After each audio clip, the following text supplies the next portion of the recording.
நண்பர்களே, உலகின் மிகவும் சக்தி வாய்ந்த நாடான அமெரிக்கா இந்தியாவுக்கு காட்டிய அச்சுறுத்தல் இன்று முழுவதும் காற்றாய் தள்ளப்பட்டிருக்கிறது. ஒரு காலத்தில் அமெரிக்காவிலிருந்து ஒரு வார்னிங் வந்தாலே உலகம் முழுக்க உள்ள ஷேர் மார்க்கெட்டின்களில் அதிர்ச்சி அலை எழுந்துவிடும். ஆனால் இன்று அதே அமெரிக்காதான் இந்தியாவுடன் தொடங்கிய டாரிஃப் வார்ல சிக்கிக்கொண்டு கேள்விக்குறியாக மாறிவிட்டது. 2025 ஆண்டு நவம்பர் டிசம்பர் மாதங்களுக்கான எண்கள் சொல்லுகிற உண்மை என்னன்னா, வாஷிங்டனில் இருக்கிற பாலிசி மேக்கர்ஸ் கூட கனவுல கூட நினைக்காத ஒரு பொருளாதார பதிலடி இந்தியா அமைதியாக கொடுத்து முடிச்சிருச்சு. வர்த்தக பற்றாக்குறை என்ற களங்கக்குழியிலிருந்து வெளியே வந்து இந்தியா அப்படி ஒரு கர்ஜனை போட்டிருக்கிறது. டிராகன் மாத்திரமல்ல, உலகத்துல அங்கிள் ஷாம்னு சொல்லப்படும் அமெரிக்காவுக்கும் வியர்த்தோட நிலை. டாலர் என்கிற கரன்சி இந்தியாவை நோக்கி இவ்வளவு குவிந்தது. உலகம் முழுக்க உள்ளவர்கள் அந்த எண்களையே பார்த்துக்கிட்டே இருந்தார்கள். 2025 டிசம்பர் மாதம் இந்தியாவின் பொருளாதார வரலாற்றில் பொன்னெழுத்தில் எழுதப்பட வேண்டிய மாதம்னு பொருளாதார வல்லுநர்கள் எல்லாம் ஏற்கனவே சொல்லிக்கிட்டாங்க. உலகம் முழுக்க ஒரு விசித்திரமான பொருளாதார சஞ்சலம் ஓடிக்கொண்டிருந்த நேரம் அது. ஐரோப்பா ஆழ்ந்த மந்த நிலையோட போராடிக் கொண்டிருந்தது. சீனா தன்னுடைய பழைய வேகத்தை இழந்தது. அமெரிக்கா உள்ளே பணவீக்கம், வேலை இழப்பு, காஸ்ட் ஆஃப் லிவிங் கிரைசிஸ் எல்லாம் சேர்ந்துட்டு கூக்குரல் எழுப்பிக் கொண்டிருந்தது. அதே சமயத்துல இந்தியா மட்டும் ஒரு ராக்கெட் போல வேகமான வளர்ச்சி பாதையிலே பறக்கத் தொடங்கியது. இது துப்பாக்கி சூடு பண்ணி வென்ற மிலிட்ரி வார் இல்லை. இது டாலர், டாரிஃப், குளோபல் ட்ரேட் நியமங்கள் எல்லாம் மோதிக்கொள்ளும் ஒரு எக்கானமிக் குருக்ஷேத்ரால நடந்த பெரிய ஜெயம்.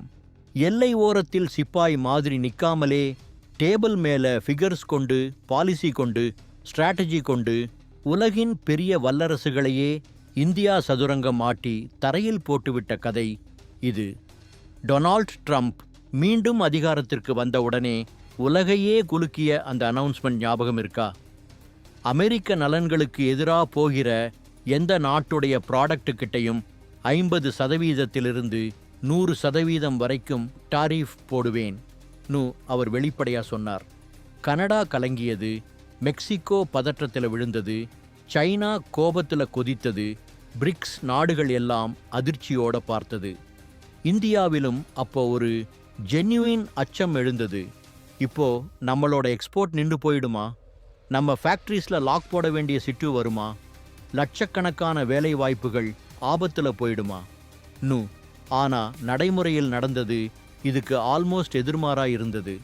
இந்தியா பயந்துடல, சங்கடப்பட்டுடல, மண்டியிட்டுடல. இந்தியா சைலண்ட் ஆனாலும் வலிமையான ஒரு புதிய மூலோபாயத்தை தேர்ந்தெடுத்தது. டைரக்ஷன் சேஞ்ச் பண்ணிச்சு, மார்க்கெட் சேஞ்ச் பண்ணிச்சு, டிபெண்டன்சி சேஞ்ச் பண்ணிச்சு. அதனால தான் இன்னைக்கு வெளியே வந்திருக்கும் அஃபிஷியல் தரவுகள் எல்லாம் சேர்ந்து சொல்ற ஒரு பெரிய ட்ரூத் என்னன்னா, ட்ரம்ப் கொடுத்த டாரிஃப் தம்கி இந்தியாவுக்கு முன்னால் முழு குமிழி போல போய்விட்டது. கடந்த 2.5 ஆண்டுகளின் எக்கனாமிக் டேட்டா கவர்மெண்ட் ரிலீஸ் பண்ணியிருக்கிற ரிப்போர்ட்கள் எல்லாம் சேர்ந்து பார்க்கும்போது இந்தியாவுக்கு இந்நேரம் ஒரு பெரிய எக்கனாமிக் ஃபெஸ்டிவல் மாதிரி. 2024 நவம்பர் மாதத்தில் இருந்த ட்ரேட் நிலையை இன்று 2025 டிசம்பர் கண்ணோட்டத்தில் கம்பேர் பண்ணி பார்க்கும்போது உலக பொருளாதாரத்தை பற்றிய பழைய திங்கிங் முழுக்க குலுங்கிடுது. ட்ரேட் டெஃபிசிட், தமிழ்ல வர்த்தக பற்றாக்குறை, இந்தியாவுக்கு 7 மாதத்தில் பார்க்காத அளவுக்கு கம்மியாகி சுமார் $18 பில்லியன் அளவுக்கு குறைந்து விட்டது. ஓராண்டு முன்னாடி அதே மாதத்தில் இந்த பற்றாக்குறை $20 பில்லியன் நல்லாவே தாண்டிச்சு இருந்தது. இது ஒரு சாதாரண ரிவிஷன் இல்லை. ஒரு நாடு எவ்வளவு வாங்குதோ அதைவிட குறைவா வாங்கி அதிகமாக விற்க ஆரம்பிச்சாதான் இப்படி டெஃபிசிட் கம்மியாகும். இந்தியா அந்த சமன்பாட்டையே தலைகீழாக மாற்றிட்டது. இப்போ நாம் உலகத்துக்கு அதிகமாக விற்கிறோம், உலகத்திலிருந்து ரிலேட்டிவ்லி குறைவாக வாங்குகிறோம். அதனோட சிம்பிள் அர்த்தம் என்னன்னா, இந்தியாவோட உழைப்பினால் சம்பாதிச்ச பணம் வெளிய நாடுகளோட பாக்கெட்டு கழுக்கு போகிறது குறைஞ்சு இந்தியா ட்ரெஷரியில் தங்குறது அதிகமாக ஆரம்பிச்சிருக்கிறது. இதைவிட ஆச்சரியம் என்னன்னா, அமெரிக்கா மாதிரி பெரிய வல்லரசு ப்ரொடெக்ஷனிசம் பேரில் தன்னோட மார்க்கெட்களை மூடிக்கிட்டே இருக்கும்போதுதான் இந்த எல்லாம் நடக்குது. டாரிஃப் வால்ஸ் கட்டி நான் எல்லாரையும் குனிய வைக்கலாம்னு ட்ரம்ப் நினைச்சாரு. ஆனால் இந்தியா என்ன பண்ணுச்சு? எக்ஸ்போர்ட் சைடில் ப்ராடக்ட் குவாலிட்டி, மார்க்கெட் ரீச் இவங்களை காப்பாற்றிக்கிட்டே இம்போர்ட் சைடில் கொஞ்சம் கொஞ்சமா, ஆனால் மிகச் சாணக்கியமா செலவான பொருட்களை குறைக்க ஆரம்பிச்சு. இதுதான் இந்த களத்தில் இந்தியா போட்ட மாஸ்டர் ஸ்ட்ரோக்கு. இது வெறும் ட்ரேட் மூவ் இல்லை, முழுக்க முழுக்க ஆற்றல் மிக்க தன்னிறைவு, ஸ்ட்ராட்டஜிக் ஆட்டானமி கிட்டேயே லிங்க் ஆயிருக்கும் ஒரு பெரிய ஷிஃப்ட். யாரையுமே பயந்து நம்ம சந்தை நடத்த போகிறதில்லை, யாரை மகிழ வைக்கலாம் என்று நினச்சி நம்ம பாலிசிஸ் ஃபிக்ஸ் பண்ண போகிறதும் இல்லை. இந்திய தொழில் உலகமும் வணிக உலகமும் அரசாங்கமும் சேர்ந்து உலகுக்கு காட்டிச்சு விட்டது. உலகத்துக்கு நல்ல குவாலிட்டி வேண்டும்னா அவர்களுக்கு இறுதியில் மேட் இன் இந்தியா வாங்கித்தான் ஆகணும். எவ்வளவு டேக்ஸ் வச்சாலும் அது வந்து சேரும்னு ஒரு சைலண்ட் மெசேஜ் கொடுத்தாங்க. அப்போ முக்கியமான கேள்வி, இந்தியா என்னதான் எக்ஸ்போர்ட் பண்ணுச்சு? இப்படி ஒரு டாலர் வெள்ளம் நம்ம நாட்டுக்குள்ள வரலாம்னு பல ஆண்டுகளா நம்ம பற்றி சொல்லப்படும் ஒரு பழைய டயலாக் இருக்கு. India means ID services, software தான். ஆனா 2025 எண்கள் இந்த பழைய கருத்தை முழுக்க தலைகீழாக்கிட்டது. இந்தியா இப்போ கீபோர்ட் முன் உட்கார்ந்த புரோகிராமர்ஸ் கிட்ட மட்டுமில்ல, ஃபேக்ட்ரிஸ்ல ஓடிக்கிட்டு இருக்கும் மெஷின்ஸ் கிட்டையும் உலகத்துக்கு போட்டி கொடுக்குது. Engineering, goods, electronics, pharma, textiles இந்த 4 தூண்கள் மேலே தான் இந்தியாவின் எக்ஸ்போர்ட் பில்டிங் இப்போ முழு வலிமையோடு நிற்குது. குறிப்பா என்ஜினியரிங், எலக்ட்ரானிக்ஸ் துறைகள் பழைய எல்லா ரெக்கார்ட்களையும் ஒரு அடி மேல கடந்து விட்டன. மேற்கத்திய நாடுகளில் உள்ள மக்கள் உடம்பு காயமா மாதிரி உணர்ந்த இன்ஃப்ளேஷன் கிட்டையும் தள்ளாடுறாங்க. ஆனா அதே நாடுகளோட கன்சியூமர்ஸ் இந்தியாவிலிருந்து வரும் ப்ராடக்டுகளை வாங்கிக்கிட்டே இருக்காங்க. காரணம் சிம்பிள், இந்தியா குவாலிட்டி கம்மி பண்ணல, பிரைஸ் அதிகம் பண்ணல. ரெண்டுக்கும் நடுவுல ஒரு அசத்தலான பேலன்ஸ் பூட்டிடுச்சு. ஒரே ஒரு மாதத்துல இந்தியா 3 பில்லியனுக்கு மேற்பட்ட டாலர் மதிப்புள்ள பொருட்களை எக்ஸ்போர்ட் பண்ணியிருக்கிறது. அதுல மிகப்பெரிய ஷேர் நம்ம நிறைய பேர் அண்டர் எஸ்டிமேட் பண்ணியிருந்த MSME, micro, small, medium enterprises துறையிலிருந்து. நேற்று வரை சின்ன சின்ன யூனிட்கள் நம்ம பொருளாதாரத்துக்கு பாத்திரம் என்னன்னு பார்த்த இந்த துறைதான் இன்று இந்தியா மேனுஃபேக்சரிங் பேக்போன் ஆக மாறுது. உலகம் இனிமேல் சைனா கிட்டேயே மட்டும் கண்மூடி நம்பிக்கை வைக்கக்கூடாதுன்னு புரிஞ்சுக்கிட்டு இருக்கு. சைனா +1 ஸ்ட்ராட்டஜி பேப்பரில் மட்டும் இல்லாமல் கிரவுண்ட்லையும் நிறைவேறிக்கிட்டே இருக்கு. அந்த +1 இடத்துல வியட்நாம், பங்களாதேஷ் மாதிரி பெயர்கள் பேசப்பட்டாலும் ஆக்சுவல் கிரவுண்டில் பொசிஷன் எடுத்து நிற்கிறது இந்தியா தான். ஃபார்மா துறையில் இந்தியா ஏற்கனவே ஃபார்மசி ஆஃப் த வேர்ல்டுன்னு ஓயாமல் சொல்லப்படுது. இப்போ மஷினரி, எலக்ட்ரானிக்ஸ்லையும் நாம நம்ம தனி ராஜ்யத்தை கட்டிக்கிட்டே இருக்கோம். இன்று அமெரிக்காவில் யாராவது ஒரு ஐஃபோன் வாங்கும்போது அதன் பின்புறம் அசெம்பிள்ட் இன் இந்தியான்னு பிரிண்ட் பார்க்குறாங்கன்னா அது வெறும் ஒரு ஃபோன் கதை இல்லை, அது இந்தியா குளோபல் வேல்யூ செயினில் எடுத்திருக்கும் உயர்ந்த நிலைக்கு உள்ள அங்கீகாரம். இவ்வளவு ஏர்ன் பண்ணுறது முக்கியம், அதே அளவுக்கு ஏர்ன் பண்ணினதை சேமிக்கிறதும் முக்கியம். அந்த பகுதியில் கூட இந்தியா ஒரு சைலண்ட் ரெவல்யூஷன் செய்து முடிச்சது. ட்ரேட் டெபிசிட் கம்மியாகன மெயின் காரணம் என்னன்னா, விலை உயர்ந்த அவசியமில்லாத இம்போர்ட்டுக்களை சத்தமில்லாமா புத்திசாலித்தனமா குறைத்தது. அதுல முக்கியமா தங்கம், வெள்ளி இம்போர்ட். கோல்டன் எடுக்கும் தங்க இம்போர்ட் கிட்டத்தட்ட 3ல் 1க்கு குறைஞ்சு ஒரு காலத்தில் இருந்த அளவோட ஒப்பிடும்போது மிக குறைவு. வெள்ளி இம்போர்ட் இப்போ 90%க்கு நியர்லி குறைந்து ஆல்மோஸ்ட் நெக்லிஜிபிள் ஆயிருக்குது.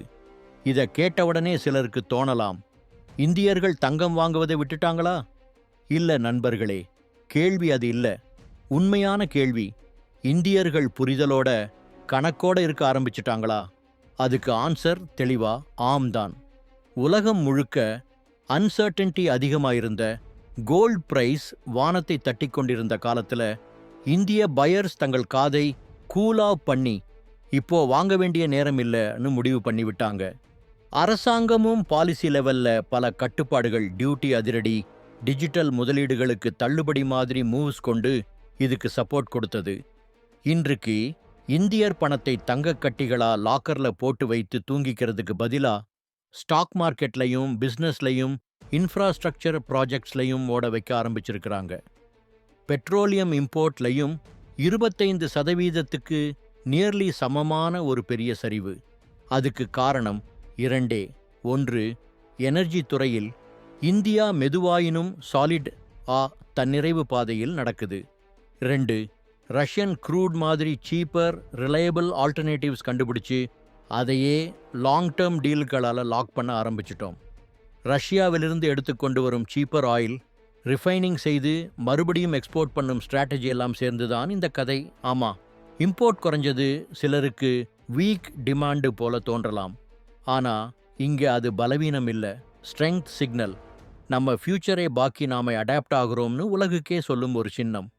இப்ப இந்த எல்லாம் நடந்து கொண்டிருக்கிற பின்னாடி பொலிட்டிக்கல் செஸ் போர்டில் என்ன நடந்தது, அங்கத்தான் நம்ம ஸ்டோரி இன்னும் ஸ்பைசி ஆகிறது. டொனால்ட் ட்ரம்ப் ஒரு சாதாரண அரசியல்வாதி இல்ல, லைஃப் டைம் முழுக்க பிஸ்னஸ்ல இருந்தவர். அதனால் உலகத்தை பார்ப்பது கூட ப்ராஃபிட் லாஸ் கணக்கில்தான். பிரிக்ஸ் நாடுகள் டாலர் ஒன் சைட் டாமினன்ஸுக்கு ஆல்டர்னேட்டிவ் கரன்சி பற்றி பேச ஆரம்பிச்சதும் அவர் ஓப்பனாக சொன்னது, டாலருக்கு சவால் விட்டா அந்த நாடுகளோட ப்ராடக்ட்ஸ் கிட்டையும் 100% டாரிஃப் விற்கிறேன்னு. அந்த வார்னிங்குக்கு பாதியில் இருந்த மெயின் டார்கெட்ஸ் இந்தியா, சைனா தான். அவருக்கு தோணியது, இந்தியா பயந்து பின்வாங்கிடும், பிரிக்ஸ் கரன்சிக்கு ஓப்பன்லி சப்போர்ட் பண்ண மாட்டாது, என் டேர்ம்ஸ் கிட்டே திரும்பி வரணும்னு. ஆனா இங்க ட்ரம்ப் பெரிய மிஸ்கால்குலேஷன் பண்ணிட்டார். இந்தியா எங்கும் டாலர் எங்க எதிரின்னு ஸ்லோகன் போடல. பிரிக்ஸ் கரன்சிக்காக மேடையேறி கத்தியும் பார்க்கல. இந்தியா பாதி காட்டில் போகாம புத்திசாலித்தனமா நடுக்கட்டி பாதை தேர்ந்தெடுத்தது. சில நாடுகளோட ரூபாய் அக்ரிமெண்ட், லோக்கல் கரன்சிஸ்ல செட்டில்மெண்ட், ரூபி வலுப்படுத்தும் ரீஜனல் டீல்ஸ், இவங்க எல்லாத்தையும் இந்தியா மெதுவா வலுப்படுத்திக்கிட்டு இருந்துச்சு. அதே நேரம் அமெரிக்காவுடனான ஸ்ட்ராட்டஜிக் பார்ட்னர்ஷிப் கிட்டையும் முழுக்க கதவை மூடல. Quad, defence cooperation, technology partnership, இவங்கெல்லாம் பேரலலா ஸ்ட்ரெங்தன் ஆகிக்கிட்டே இருந்தது. இதுவே டிப்ளோமேசியோட உண்மையான பலம். முன்னாளியை ஓப்பன் பேட்டிலுக்கு அழைக்காம அவங்களுக்கு இந்த பேட்டிலில் வெல்ல முடியாது என்பதை கதறாமல் உணர வைப்பது. இந்திய அரசாங்கம் வெளியில் குவையட்டா இருக்கிற மாதிரி தெரிஞ்சாலும் உள்ளே ஃபைல்ஸ், மீட்டிங்ஸ், நெகோஷியேஷன்ஸ் எல்லாம் ஒரு தனி வேகத்துல ஓடிக்கொண்டிருந்தன. அதுக்குத்தான் இன்று ட்ரேட் டெபிசிட் குறைவு, எக்ஸ்போர்ட் growth, இம்போர்ட் டிசிப்ளின் இதெல்லாம் சேர்ந்து ஒரு கன்சிஸ்டன்ட் பேட்டர்ன் மாதிரி காணப்பட்டு கொண்டிருக்கிறது. இது ஆக்சிடென்ட் இல்ல, ஒரு long term game plan result. வாணிப அமைச்சகத்தில் இருக்கிற சீனியர் அதிகாரிகள் ஓப்பனா சொல்லிட்டாங்க, இந்தியா இனி பாரம்பரிய USA, யூரோப் மாதிரி சந்தைகளை மட்டும் நம்பி இருக்க போவதில்லை. அந்த சைடில் ஒரு கதவு மூடினா Latin America, Africa, Central Asia, கல்ஃபில் நாம பல கதவுகள் திறந்து விடுவோம்னு. கடந்த சில ஆண்டுகளா அந்த பகுதிகளில் trade, investment, infrastructure projects, connectivity எல்லாமே இந்தியா திரும்ப கொண்டுச்சு போய் ஸ்ட்ரெங்தன் பண்ணிக்கிட்டே இருக்கு. அதனால தான் ட்ரம்ப் டாரிஃப் த்ரெட் போட்டு கத்தினாலும் நம்ம எக்ஸ்போர்ட் கிராஃப் ஒரே லைன்ல நில்லாமலே மெதுவா மேலே ஏறிக்கிட்டே போச்சு. சிறப்பாக பார்க்க வேண்டிய பாயிண்ட் என்னன்னா, அமெரிக்கா கிட்டேயே கூட நம்மளை முழுசா விலக்கிக் கொள்ள முடியலை. சைனாக்கு எதிராக பேலன்சிங் பவர் வேணும்னா வாஷிங்டன் கிட்டேயே உள்ள ஸ்ட்ராட்டஜிஸ்ட்ஸ்க்கு தெரியும், இந்தியாயை ஏலியனேட் பண்ணிட்டு நம்ம கோலை எட்ட முடியாதுன்னு. அதனால தான் ஒரு பக்கம் டாரிஃப், ட்ரேட் வார் பேச்சுகள், மறுபக்கம் இந்தியாவுடன் டிஃபென்ஸ், டெக்னாலஜி, இண்டோ பசிபிக் ஸ்ட்ராட்டஜில க்ளோஸ்னஸ். அமெரிக்காவுக்கு இன்று புரியுது, 2025 ஆண்டு இந்தியா ஒரு காலத்தில் BL 480 திட்டத்துக்காக அமெரிக்கா கிட்ட கண்ணை நீட்டின அந்த இந்தியா இல்ல. இன்று இந்தியா உலகின் 5வது பெரிய எக்கானமின்னு மட்டும் இல்லாமல் 3வது பெரிய பொருளாதாரத்துக்கான கதவின் கடைசி படியில் நிக்குது. ஃபாரின் எக்ஸ்சேஞ்ச் ரிசர்வ் ரெக்கார்ட் லெவல்ல இருக்கு. ஜிடிபி growth ரேட்டு உலகளவில் டாப்ல இருக்கு. அதன் மேல ட்ரேட் டெபிசிட் இப்போ ஹிஸ்டோரிக் கம்மி. அதனால ஒரு விஷயம் கிறிஸ்டல் கிளியர், இந்தியா இனி ஒரு நாட்டையும் ஒரு தலைவரையும் ஒரே ஒரு மார்க்கெட்டையும் லைஃப்லைன் மாதிரி நம்பலை. டைவர்சிஃபைட், பேலன்ஸ்ட், செல்ஃப் கான்ஃபிடென்ட் இந்தியான்னு ஒரு புதிய படம் உலகுக்கு தெரிஞ்சிருக்கு. இப்போது அனைவரும் கேட்டுக்கொண்டிருக்கும் கேள்வி, இது ஒரு மாதத்துக்கு மட்டும் நடந்த மேஜிக்கா இல்ல வரும் காலத்தோட ட்ரெய்லரா? டேட்டா சொல்றது இது கிட்டத்தட்ட ஒரு நடக்க போற ஃபியூச்சருக்கு ரிஹர்சல் மாதிரி. மேனுஃபேக்சரிங் செக்டர் சாலிடா வளருது. மல்டிநேஷனல் கம்பெனிஸ் சீனாவிலிருந்து குவைட்லி ஷிஃப்ட் ஆகி இந்தியாவுக்கு இன்வெஸ்ட்மெண்ட் அனௌன்ஸ் பண்ணுறதே அதுக்கே எக்ஸாம்பிள். டொமெஸ்டிக் கன்சம்ஷன் உடனே பலம் குறையாமல் ஸ்ட்ராங்காக இருக்கிறது. இதெல்லாம் சேர்ந்து பார்க்கும்போது இந்த பாசிட்டிவ் ட்ரெண்ட் நீண்ட காலமாக தொடரும் வாய்ப்பு அதிகம். இந்தியாவோட உண்மையான பலம் அதன் பெரிய பாப்புலேஷன் மட்டும் இல்லை, அதன் பொலிட்டிக்கல் ஸ்டெபிலிட்டி. உலகத்தில் நிறைய நாடுகளில் இன்று அரசியல் அன்சர்டன்டி அதிகம். எங்காவது எலெக்ஷன் ரிசல்ட் தெளிவில்லாமல் சிக்கிச்சிருக்கு, வேற எங்காவது கோலிஷன் கவர்மெண்ட்டை தள்ளாடிக்கிட்டு இருக்கு. பாலிசி ஈச் எலெக்ஷனுக்கு சேஞ்ச் ஆகுது. ஆனால் இந்தியா கடந்த பல ஆண்டுகளா ஒரே பாலிசி லைன்ல தெளிவாக நடந்து கொண்டிருக்கிறது. அதுக்காகத்தான் ஃபாரின் இன்வெஸ்டர்ஸ்க்கு இந்தியா இஸ் அ சேஃப் பெட்னு ஃபீல் ஆகுது. இன்று இந்தியா வெறும் குட்ஸ் எக்ஸ்போர்ட் பண்ணலை, ட்ரஸ்ட்ன்னு ஒரு அமூல்யமான ப்ராடக்டையும் உலகத்துக்கு பதவி பண்ணுது. டைமுக்கு டெலிவரி வரும் என்ற ட்ரஸ்ட், குவாலிட்டி கன்சிஸ்டண்ட்டாக இருக்கும் என்ற ட்ரஸ்ட், பாலிசி ஒவ்வொரு 6 மாதத்துக்கும் தலைகீழாக மாறாது என்ற ட்ரஸ்ட். இதுக்குள்ள ட்ரம்ப்வோட டாரிஃப் கேம்பிள் பல நாடுகள் பேக்போன் ஆகி முறிய வைத்திருக்கும்போது இந்தியா மட்டும் அந்த அதிர்ச்சியை அப்சார்ப் பண்ணி அதையே வாய்ப்பாக்கிக்கிட்டது. தங்கம் வெள்ளி இம்போர்ட் கடுமையாக குறைஞ்சது இந்தியா. இப்போ எமோஷனல் டிசிஷன் இல்லாமல் எக்கானாமிக் கால்குலேஷன் கொண்டு முடிவெடுக்க ஆரம்பிச்சாச்சு என்பதுக்கான பழிச்சான்று. ஒரு நாடு தன்னோட சேமிப்பை ப்ரொடக்டிவ் செக்டர்களுக்கு மாற்ற ஆரம்பிச்சிட்டா அப்பதான் அந்த நாடு உண்மையான அர்த்தத்தில் மாபெரும் சக்தியா மாற ஆரம்பிக்கும். இந்தியா இன்று அந்த பாதையில் சீடியாவும் நிதானமாவும் நடந்து கொண்டிருக்கிறது. இங்கே வரைக்கும் நாம பார்த்தது எண்கள், கிராஃப்ஸ், பாலிசி மூவ்ஸ். ஆனா இதற்கு பின்னாடி நிற்றது இன்னொரு பெரிய ஸ்டோரி, நம்பிக்கை கதை. ஒரு காலத்தில் ஃபாரின் பிரஷர் வந்தால் உடனே தலையணை தூக்கும், டீல் காம்ப்ரமைஸ் பண்ணும் நாடாக இருந்த இந்தியா இன்று அதே வல்லரசுகளுக்கு மிகவும் தெளிவான ஒரு மெசேஜ் கொடுக்குது. இந்தியா இனி பயந்துகிட்டு தான் முடிவெடுக்க போறது இல்லை, நமக்கு சரியானதா, நம்ம மக்களுக்கு நன்மைதானா என்ற ஆங்கிளில் தான் முடிவெடுக்கிறது. ட்ரம்ப் டாரிஃப் தம்கி, dollar politics, global trade war எல்லாம் சேர்ந்து பார்த்தால் பெரியதாக தோணலாம்.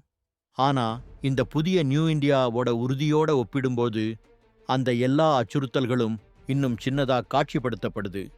இந்தியா சத்தமா கத்தல, கேமரா முன் டிராமா பண்ணல, மிகவும் அமைதியா, ஆனால் திட்டமிட்டே தன்னுடைய எக்கானமிக் ஹவுஸு வலிமையாக்கிக்கிட்டே இருந்தது. வெளியிலிருந்து வீசிய குளோபல் ஸ்டார்ம் தன்னாலே வந்து இந்த சுவர் முன்னே அடிபட்டு மந்தமாகிட்டுச்சு. ட்ரேட் டெபிசிட்ல வரலாற்று வீழ்ச்சி, எக்ஸ்போர்ட்ல தெளிவான வளர்ச்சி, இம்போர்ட்ல டிசிப்ளின்ட் கண்ட்ரோல். இவங்க மூன்றும் சேர்ந்து சொல்றது இந்திய பொருளாதாரம் இனி யாரை மேல் ரிலாய் பண்றதுல பாதுகாப்பை காண்பதில்லை, அது தன்னம்பிக்கையோட நிற்கத் தெரிஞ்சது. இது ஒரு லக்கி மந்த்ல நடந்த மிரக்கல் இல்ல, இதுக்கு பின்னாடி இருக்கும் thought, strategy, long term vision எல்லாம் சேர்ந்து வந்த தீர்வு. உலகம் முழுக்க குவாலிட்டி, ரிலியபிலிட்டி, ஸ்டெபிலிட்டி தேடிக்கிட்டே இருக்கும் இந்த நேரத்தில் அந்த மூன்றுக்கும் இணையான பெயராகத் தான் இந்தியா மெதுவா நிலை பிடிக்கிறது. மிக முக்கியமா இந்த வெற்றியை இந்தியா யாரையும் இகழ்ந்து கீழே இழுத்து அல்ல, தன்னை கொஞ்சம் கொஞ்சமா மேல் இழுத்துதான் வாங்கிறது. எந்த நாட்டோடும் அன்னெசரி மோதல் சூஸ் பண்ணல, பகையெடுக்கல, நம்ம நாட்டு நலன் முதலில் தான் குவைட்லி ப்ரையாரிட்டி ஃபிக்ஸ் பண்ணிக்கிட்டது. எம்எஸ்எம்இ-களிலிருந்து பெரிய கார்ப்பரேட் வரை, கிராமத்தில் உழைக்கும் விவசாயியிலிருந்து சிட்டியில் மெஷின் இயக்கிற ஃபேக்ட்ரி ஒர்க்கர் வரைக்கும் ஒவ்வொரு இந்தியனோட உழைப்பு இந்த ஜெயத்தில் இருக்குது. அதனால தானே இந்த வின் வெறும் ஒரு அரசாங்கத்தோட வின் இல்லை, ஒட்டுமொத்த நாட்டின் அச்சீவ்மெண்ட்ஸுக்கு ஒரு கலெக்டிவ் மெடல் மாதிரி. 2025 டிசம்பர் மாதம் நமக்கு நினைவூட்டுவது என்னன்னா, இந்தியா இனி மற்றவர்கள் எக்ஸ்பெரிமெண்ட் பண்ணும் லேபரேட்டரி கிடையாது, மற்றவர்கள் ரெஃபரன்ஸ் எடுக்கும் எக்ஸாம்பிளாக மாறிக்கிட்டது. ஒரு காலத்தில் இம்போர்ட்ல ஹெவிலி டிபெண்டண்ட்டாக இருந்த நாடு இன்று எக்ஸ்போர்ட்களால் மற்ற நாடுகளுக்கு சப்போர்ட் பண்ணுற நிலைக்கு வந்தாச்சு. ஒரு காலத்தில் தங்கம் வெள்ளி தள்ளி போட்டுக்கிட்டு இதுதான் பாதுகாப்புன்னு நினைச்ச நாடு இன்று இன்வெஸ்ட்மெண்ட், ப்ரொடக்ஷன், இன்னோவேஷன் இவங்க மூணும் தான் ஃபியூச்சர் பாதுகாப்புன்னு புரிஞ்சுக்கிட்டது. இந்த மாற்றம் வெறும் எக்கனாமிக் கிராஃப்ல மட்டும் இல்ல, மனசு, மனநிலை, நேஷனல் செல்ஃப் இமேஜ்லையும் மிகப்பெரிய ஷிஃப்ட். இதே வேகம், இதே கிளாரிட்டி, இதே தன்னம்பிக்கை தொடர்ந்தா தூரம் இல்லாத நாள்ல இந்தியாவை யாரும் எமர்ஜிங் பவர்னு சொல்லவே மாட்டாங்க. எஸ்டாப்ளிஷ்ட் எக்கனாமிக் சூப்பர் பவர்ன்னு தான் சொல்ல வேண்டிய நிலை வரும். அப்போது உலக நாடுகள் இந்தியாவை அழைத்து கேள்வி கேட்கல, இந்தியா எடுக்கும் முடிவுகளை பார்த்துதான் அவர்கள் பாலிசி எழுத வேண்டிய நேரம் வரும்.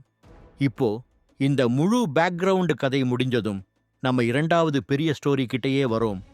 இந்திய பொருளாதாரத்தை பலவீனப்படுத்தி இந்தியாவை கட்டாயப்படுத்தி குனிய வைக்கணும்னு கனவு கண்ட அமெரிக்க அதிபர் டொனால்ட் ட்ரம்ப் கிட்டேயே இன்று மிகப்பெரிய பொலிட்டிக்கல் மற்றும் பர்சனல் கிரைசிஸ் உருவாக்கியதே அவரோட ஒரு முடிவு. இந்தியாவுக்கு எதிரா இவர் கையில் வைத்திருந்த டாரீஃப்னு சொல்லப்படும் அந்த பெரிய ஆயுதம் இப்போ அவரே கையில் பிடிச்சுக்கிட்டு இருந்த பட்டாசு மாதிரி வெடிக்க ஆரம்பிச்சிருக்கு. இந்தியன் ரைஸ் மேல் இரட்டை டெரிஃப் வேற போட்டு இந்தியா வைக் நீல் டவுன் பண்ணிக்குவேன், சீப் பிரைஸுக்கு செல் பண்ண வைப்பேன், அதனால் இந்தியன் எக்கானமி பலவீனப்படும்னு அவர் நினைச்சாரு. ஆனா இந்தியா என்பது ஒரு பலவீனமான நாடு இல்ல, த்ரெட்னிங்க்கு அடங்கும் நாடு இல்லைன்னு அவர் அண்டர் எஸ்டிமேட் பண்ணிட்டாரு. இந்தியா என்ன பண்ணுச்சு? ஒரே ஒரு வார்த்தையாலோ ஒரு நாள் கோபத்தாலோ ரியாக்ஷன் கொடுக்கல. மிக சாந்தமா வெயிட் பண்ணுச்சு, நிலைமையை முழுக்க அனலைஸ் பண்ணுச்சு, எந்த பட்டன் அழுத்தினால் என்ன இம்பேக்ட் வரும்னு சிந்திச்சு சரியான நேரத்தில் ஒரு சர்ஜிக்கல் எக்கானாமிக் ஸ்ட்ரைக் பண்ணுச்சு. அதுதான் இன்று முழு அமெரிக்காவையும் குலுக்கிய ரைஸ் பேன் மூவி. இந்த பின்னணியெல்லாம் தான் நாம அடுத்த வீடியோ போர்ஷன்ல டீட்டெயிலாக பார்க்க போகிறோம். அதனால வீடியோவை நடுவில் ஸ்கிப் பண்ணிடாதீங்க.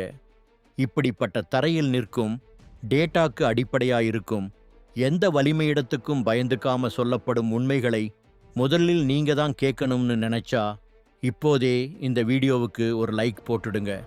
நம்ம சேனலை சப்ஸ்கிரைப் பண்ணிக்கோங்க, பெல் ஐகானை அழுத்தி ஆல் செலக்ட் பண்ணிக்கோங்க. உங்க ஒரு லைக்கு, ஒரு சப்ஸ்கிரைப் நமக்கே இல்லை, இந்த மாதிரி ஃபியர்லெஸ் கண்டென்ட் உருவாக்குற முழு குழுவுக்கும் ஒரு பெரிய ஆதரவு. அதனால தான் நாம எந்த ப்ரெஷர்கிட்டையும் தாழ்ந்துக்காம, எந்த லாபிக்கிட்டையும் பயந்துக்காம உண்மையே உங்க முன்னே கொண்டு வர முடிகிறது. இப்போ வீடியோவின் இறுதி வரை நிச்சயமா நம்ம கூட இருக்கங்க. ஏன்னா அடுத்தது என்ன நடக்குதுன்னு கேள்விக்கான பதில் நீங்கள் வேறெங்கும் கேட்டிருக்க வாய்ப்பே இல்லை. ட்ரம்ப் எடுத்த அந்த ஒரு ரைஸ் சம்பந்தப்பட்ட முடிவுக்கு இந்தியா கொடுத்த பதில் எப்படி அமெரிக்காவோட அடித்தளத்தையே குலுக்கிச்சு, எப்படி யுனைடெட் ஸ்டேட்ஸில் குரோசரி ஸ்டோரில் இருந்து ஒயிட் ஹவுஸ் வரைக்கும் அதிர்ச்சி அலை போயிச்சு, எப்படி ஆர்டினரி அமெரிக்கன் குடிமகன் புரிஞ்சுக்கிட்டான். இந்த கிரைசிஸ் இந்தியா காரணமா இல்லை, நம்ம தலைவர் எடுத்த பிடிவாதமான முடிவுகளால தான்னு இதெல்லாம் அடுத்த பகுதியில் நம்ம தொடரப்போகிறோம். இந்தியாவின் காம் ஆனா கொடூரமா கணக்கிட்ட எக்கானாமிக் கவுண்டர் அட்டாக், ட்ரம்ப்போட தொங்கிக்கிட்டு இருக்கும் சக்தி, அமெரிக்கா உள்ளே வெடிக்கிற அரசியல் பூகம்பம், இந்த எல்லா கதைகளும் இன்னும் முடிஞ்சு விடல. இப்போதான் ரியல் கேம் தொடங்குது.